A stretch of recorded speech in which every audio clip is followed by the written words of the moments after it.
अचो त हिन वीडियो जे अंदरि पाण कुझु एडिशन या सब्ट्रैक्शन जी प्रैक्टिस कयूं।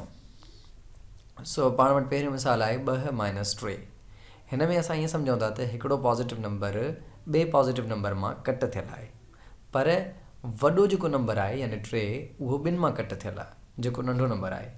सो इन खे पाण नंबर लाइन जे थ्रू हल करण जी कोशिशि था कयूं। सो हीअ आहे असांजी नंबर लाइन ऐं हिन में हिते आहे असां वटि 0, हीअ आहे 1 2 ऐं हिन पासे खां -1 -2।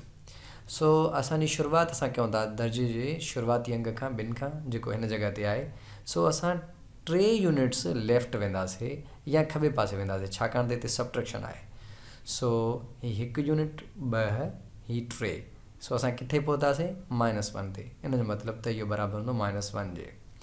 सो अहिड़ा ई असां अगरि ॿिया मिसाल कयूं जीअं हीअ आहे -2 -3। हिते असां वटि 2 पॉज़िटिव आहे 3 नेगेटिव आहे, पर हिन में 2 नेगेटिव आहिनि। सो अचो त नंबर लाइन ड्रा कयूं।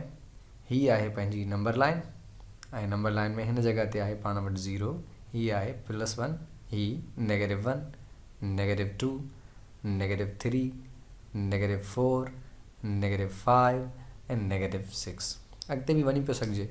सो असां वटि जेको पहिरियों नंबर आहे उहो आहे -2 जेको नंबर लाइन में हिन जॻह ते आहे। उन खां बाद में असांखे 3 यूनिट्स लेफ्ट या खॿे पासे वञिणो आहे। सो 1 2 3। सो असां किथे पहुतासीं -5 ते। सो -2 -3 बराबरि -5। असां ॿिन्हिनि मिसालनि में -3 लेफ्ट जी तरफ़ वियासीं, पर हिते असां वटि 2 पॉज़िटिव हुयो जेको 0 जे हिन पासे खां हुयो ऐं हिते असां वटि जेको 2 आहे उहो 0 जे लेफ्ट साइड ते आहे छाकाणि त उहो 2 नेगेटिव हुयो। अहिड़े ई तरीक़े सां अगरि पाण हिकिड़ो ॿियो दर्जो ॾिसूं जेको कुझु हीअं आहे जीअं -2 + 3।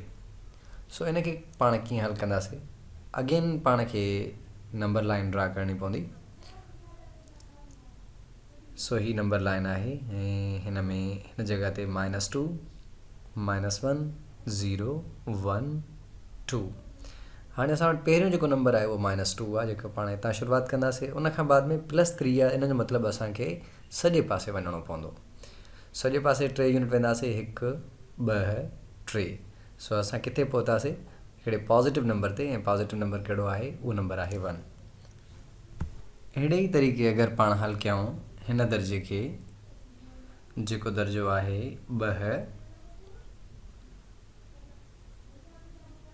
-3 यानी ॿिनि मां सब्ट्रैक्शन थियल आहे, कट थियल आहे कंहिंजी -3 जी। सो माइनस इंटू माइनस छा थींदो आहे प्लस थींदो आहे। इहो असां पढ़ी आया आहियूं। सो हिन सवाल खे असां सिंपली कीअं हल कंदासीं? 2 रखंदासीं पाण सिंपली, माइनस इंटू माइनस असां वटि छा थी वेंदो प्लस ऐं हे थी वेंदो 3। सो 2 ऐं 3 घणा थींदा असां वटि? 2 ऐं 3 असां वटि थींदा 5। अहिड़े ई तरीक़े सां पाण वटि अगरि प्रॉब्लम हुजे मसलन -2 -2 इन मां असां वटि सब्ट्रैक्ट थियल हुजे -3। सो ही पाण हिसाब कीअं हल कंदासीं? हिन में अगरि असां ॾिसूं त असां वटि माइनस इंटू माइनस त इहो प्लस थी वेंदो असां वटि सिंपल, पर जेको असां वटि पहिरियां नेगेटिव नंबर आहे -2 उहो त एज़ इट इज़ उहो ई रहंदो। सो हिते असां वटि थींदो -2 + 3। सो अहिड़ो त पाण मथे हल करे आया आहियूं हिसाब जंहिंमें पाण 3 यूनिट्स राइट जी तरफ़ विया हुयासीं ऐं असां वटि जेको जवाबु आहे उहो छा आयो हुयो? 1 आयो हुयो।